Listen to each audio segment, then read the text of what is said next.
бүгін біз ашсамыз бастамыз қой. Бірінші бірімізге жүректен жүрекке айтыс арқылы жылы сөздерімізді тілектерімізді айтайық. Бірінші Аружан бастасын.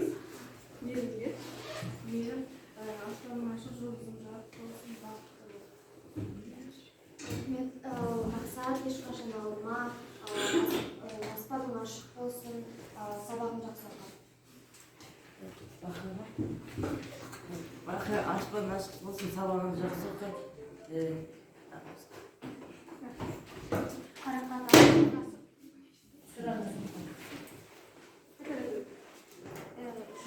жолың ашық болсын, сабағын денсаулығың мықты болсын. Бауыржан, сабағында бізге оқып ешқашан ауырмай,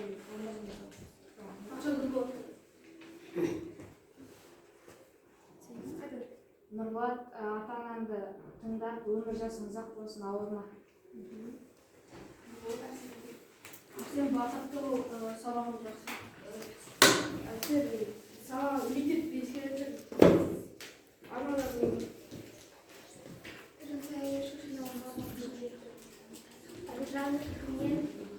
Жүзіңнен күлкі кетмес. Скаустар әрқашан көңілі болсын. Әрқашан жолыңыз. Аружанға айтамын. Аружанға айтамын. Аружан сабақты беске оқы. Жолың ашық болсын, аспағың ашық болсын. Жақсы, өте жақсы. Енді келесі бізде үй тапсырмасы сұраймын. Үй тапсырмасы кезбе тілші арқылы. Үй тапсырмасы болғанда біз өте сияқты тақырыптарды сұрайтын. Ал тілші кім болады? Тілші Мақсат болсын. Ал Мақсат, саған қолға сұрақтар беремін, онда тұрмын. Осы сұрақтарды басқа оқушыларға ұнатасыз. Осың? Жауын қолға. Сақжан, түсте дегенімізді. Кезілген сөйле. Түсте. Кезілген сөйле. Басқа бажан көйтілдері Қималы сәрекетті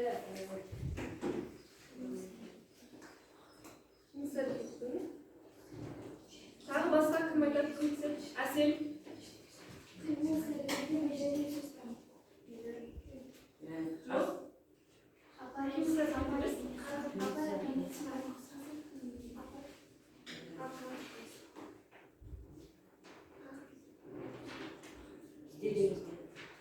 Қималы сәрекеттің мезгілін, қай уақытта болғанын, қандай мақсатта жасалғанын.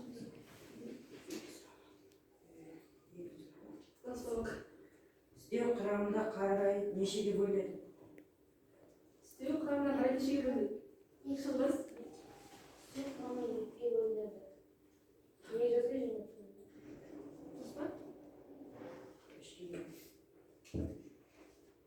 жас келесі сұрақтар береді. Істеу мағынасына қарай неше бөлінеді? Олар да жазайын. екіге бөлінеді. Мекен, мезгіл, мақсат және де себебі күшейткіш сосын топтар. Ал келесі сұрақ, үстем қандай сұрақтарға жауап береді? Қашан, қайда, қалай деген Жақсы.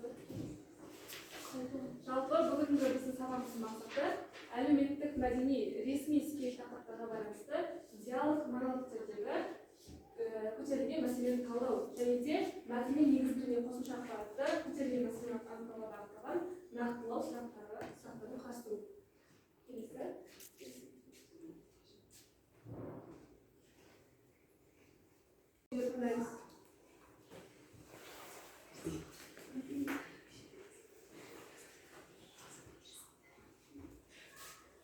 Үлкен шаршауы, тағысын тағы. Сол үшін де жақсы кітап рухани азық. Сау денелі болудың таптырмас дәрісі. Сондай кітап оқудың тағы бір ерекшелігі қанамен танысыздар ма? Ендеше біз назарларыңызға ұсынамыз. Oralarında 5 milyon kitabı var. Kitapxana бар екенін білесізге. Әуесқойлықпен бір-бірлеп кітап жинауды бастаған Джой Уокердің үйі бүгінде әлемдік деңгейдегі ең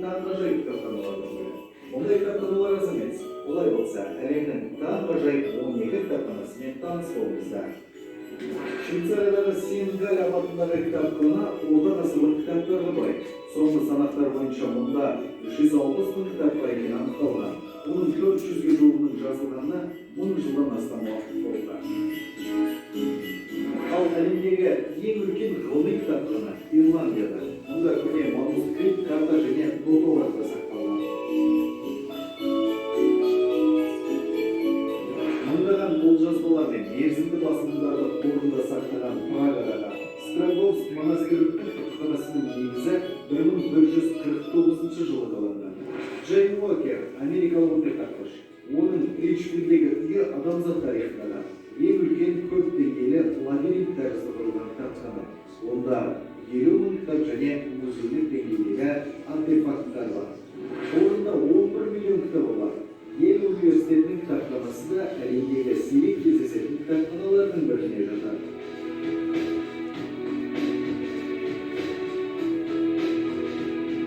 ақш-тың Сиэтл қаласындағы негізі 2004 жылы қаланған бұл кітапхананың оқырман қауым үшін орны бөлек. Бір ғажап онында 1.450.000 кітап сыйады. 8 қабаттан тұратын Калифорниядағы Гейзель атындағы кітапхана атақты балалы жазушысы Теодор Сьюз Гейзельдің құрметіне ашылды.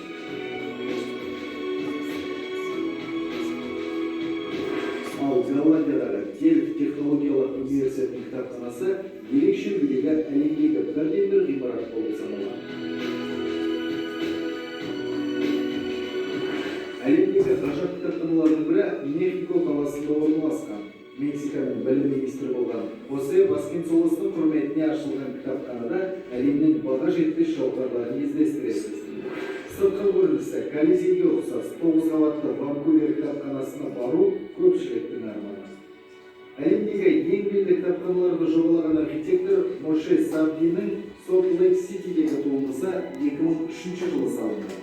Ал Ұлыбританиядағы ең үлкен кітапханаға бәріне бірдей кіруге рұқсат етілмеген. Тек 2000 жылдан бастап қана кітапхана қарапайым оқырмандарға қызмет ете бастады. Жақсы балалар, видеоны көрсетіп па? Иә. Видеода жалпы не туралы Кітапханалар туралы. Ал Мен Шугурова Күтсулу Галина. Баршаңызды бүгін 6-ші Ал бірінші сұрақ. Джейн Уокер негізін қалаған лабиринт тәрізді салынған кітапхана. Иә. Қолымызды көтер, мұны тұрады. Қайтадан айтайық. Оны сұрайды. Иә. Ал келесі, коммунистқа ұқсайтын Голландияда орналасқан кітапхана қандай екен? Иә, жазды. Коммунистқа ұқсайтын. Иә.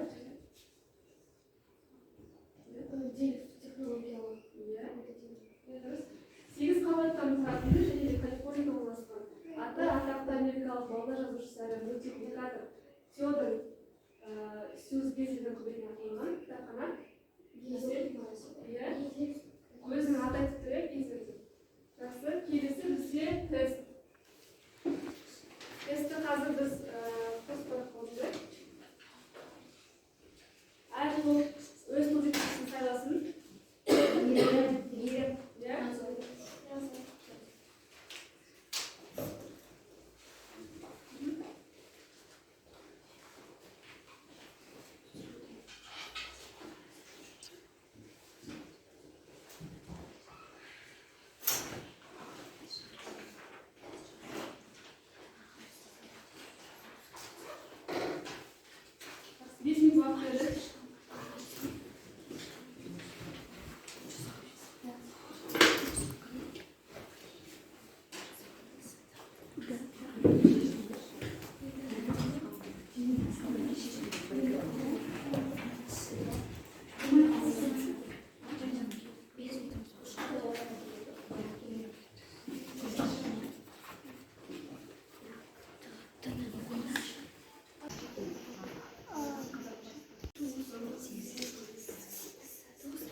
бүгін келдім. Үшіншісі күрделі істеуді көрсетіңіз. Күрделі істеуді көрсетіңіз. Төртіншісі туынды істеуді көрсетіңіз.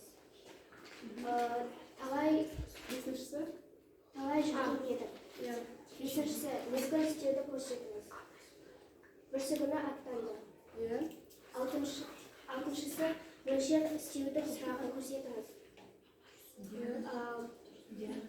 Қаншама. Жетінші мекен істеуді көрсетіңіз. Алға қадам басты. Сегізінші мақсат істеуді көрсетіңіз. Жорта әдейі. Тоғыз істеу сөйлемде қандай қызмет атқарып тұр? Баяндауыш. Сөйлем ертең деген сөйлемде істеу қандай қызмет атқарып тұр? Баяндауыш. 10 тым ең кілең істеулері мағына жағынан қай істеу түріне жатады? Күшейткіш істеулер. Келесі екінші топ. Дұрыс жазылған істеуді табыңыз. Біріншісі ендігі әрі істеу дегеніміз не? Қимылдың мезгілін, себебін, мақсатын біледі. Үшіншісі бүгін келдім. Төртіншісі күрделі істеуді көрсетіңіз. Бүгін талай жүрген жерім. Бесіншісі бүрсі күні аттандым. Алтыншысы мезгіл істеуді көрсетіңіз. Бүрсі күні аттандым. Алтыншысы мөлшер істеудің сұрағын көрсетіңіз. Қаншама. Жетіншісі мекен істеуді көрсетіңіз. Алға қадам бастым. Сегізіншісі мақсат істеуді табыңыз. Жорта әдейі. Тоғызыншысы істеу сөйлемде қандай қызмет атқарып тұр? Үйге қайтатын күнім ертең. Баяндауыш. Ал оныншысы тым ең кілең істеудің мағына жағына қарай істеу түріне жатады. Күшейткіш. Жақсы. Ал енді осы тесттің жауаптары дұрыс не дұрыс емесін тексерейік. Ал бірінші топ тексереміз. Екінші топ тексереміз. Топташылары. Бізде дұрыс.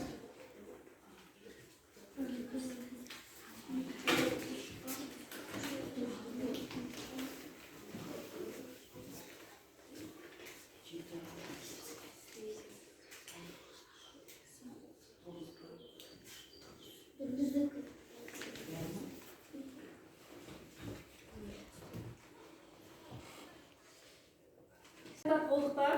Baştan problemimiz қайсысы қате, қайсысы дұрыс екен? Барлығы дұрыс па? Екінші топ? Жақсы, жарайсыңдар. Келесі бізде сергіту сәті. Ал қазір бізде сергіту сәті көңілді күн әуенін бірге орындайық.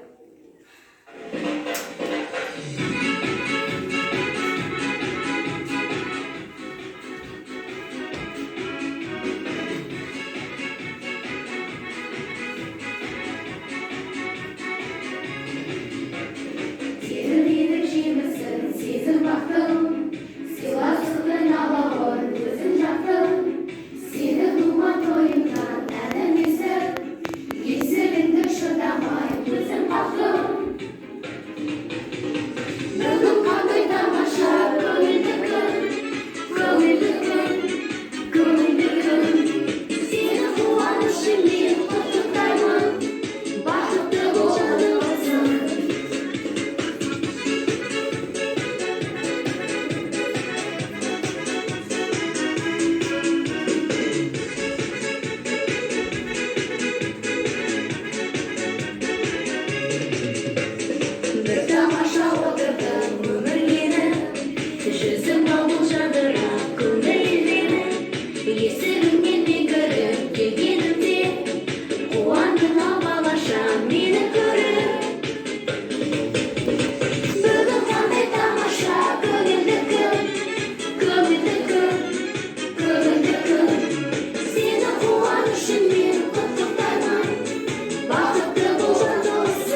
Енді бізде келесі жеке жұмыс. Қазір біз өзіміз менің арманымдағы кітапхана тапсырмасын өтеміз. Әрқайсысы жеке орын жайлы. Тура тақтадағы слайдтағыдай постер сызып жазамыз.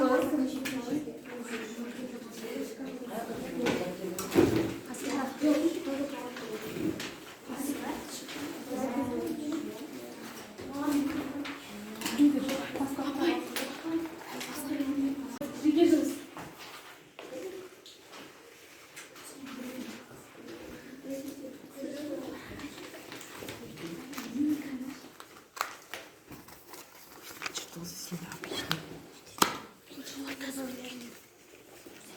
Ал балалар ақпаратқа, өздерінің постерға, өз ойларын жазып кеттіңдер ме? Жақсы. Бірінші топ, дайынсыз ба? Жақсы, кезек шығып, Менің арманымдағы кітапхана. Тыныш, қызықты кітаптар, көп адам, үлкен және іші таза әрі сергітетін тыныш әуен. жақсы, келесі. Әсет. Менің арманымдағы кітапхана тыныш болу, көптеген кітаптар болу, таза кітаптар жаңа болу, және адам көп болмау, және өте үлкен. Келесі Әсет. Менің арманымдағы кітапхана. Көп адам, жарық, үлкен, тыныш, қызықты кітаптар. Жақсы, келесі. Менің арманымдағы кітапхана үлкен, қызықты кітаптар, көп адамдар, көп кітап, таза және қызықты. Келесі Асқар. Менің арманымдағы кітапхана таза, әдемі, көп кітап, үлкен, тыныш. Жақсы, келесі Кәусар.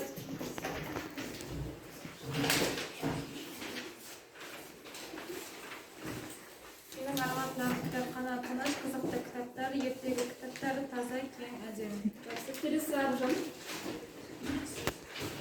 Менің арманымдағы кітапхана қызықты кітаптар, оның туралы кітаптар, ертегілер туралы кітап, ішінде көп кітаптар, іші кең кітаптар. Келесі екінші топ, Мейірім. Менің арманымдағы кітапхана ыңғайлы, әдемі, жарық, жылы, таза, сосын кітаптары қызық. Жақсы, келесі Аружан. Менің арманымдағы кітапхана өте үлкен емес, ішінде өте қызықты және көңілді тарих туралы кітаптар. Кітаптарды жыртпай таза ұстайтын адамдар, отыратын жері бар, іші тыныш. Жақсы, өте жақсы. Келесі Бағжан. Тез.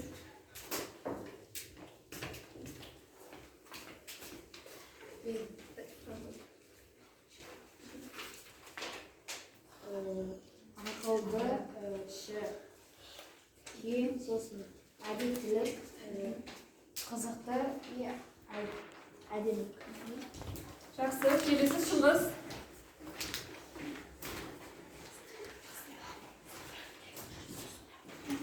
Менің арманымдағы кітапхана тазалық, кітап спорт, үлкен, түсініксіз және әдемі. Жақсы. Келесі Қарақат. Менің арманымдағы кітапхана өте көп кітап және сирек кітаптар, өте қызықты, өте тыныш жер және іші өте үлкен. Жақсы, келесі Бағжан. Бақтияр. Менің арманымдағы кітапхана үлкен, ұзын, әртүрлі кітаптар, көп кітаптар, тыныш. Жақсы, келесі Мақсат. Армандағы кітапхана іші таза, әдемі, кең және адамдар көп. Іші тыныш және жарық, әдемі, үлкен. Жақсы. Келесі біздер. Жақсы. Енді келесі тыңдаймыз. Құдар қыздар, келесі менің ойым әдісі сабақтан алған бір маңызды ақпарат. Сабақта қиындық тудырған бір мәселе, және сабақта ұнаған бір іс-әрекетті алдарыңдағы стикерге жазып, оны мына кәрсіңкеге саласыңдар. Жақсы, 2 минут уақыт беріледі.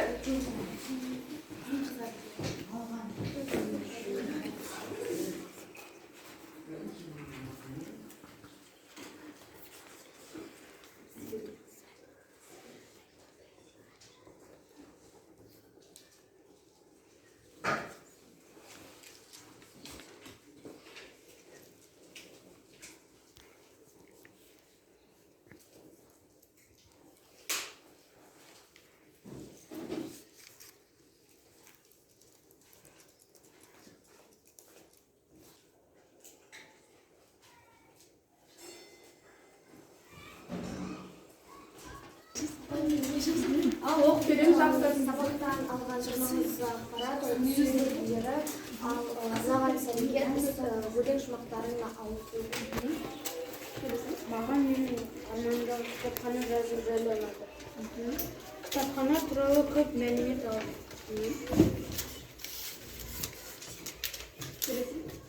Көп кітаптар бар екенін білдім. Кейбір кітапханаларда үлкен болып, көптеген кітаптар болады екен. Қызықты мәліметтер алды. Кітаптар туралы, кітапханалар туралы қызықты кеңестер, өз кітапханалар туралы, өз арманымдағы кітапханаларға тарту. Oldu mu? Жоқ.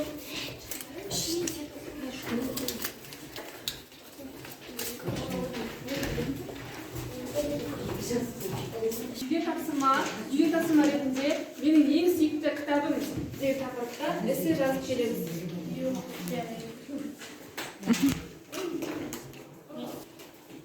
Ал балалар, бүгінгі біздің ашық сабағымыз осы соңына жетті. Ашық сабаққа қатысқандарға үлкен рахмет. Сау болыңыздар. Сау болыңыз.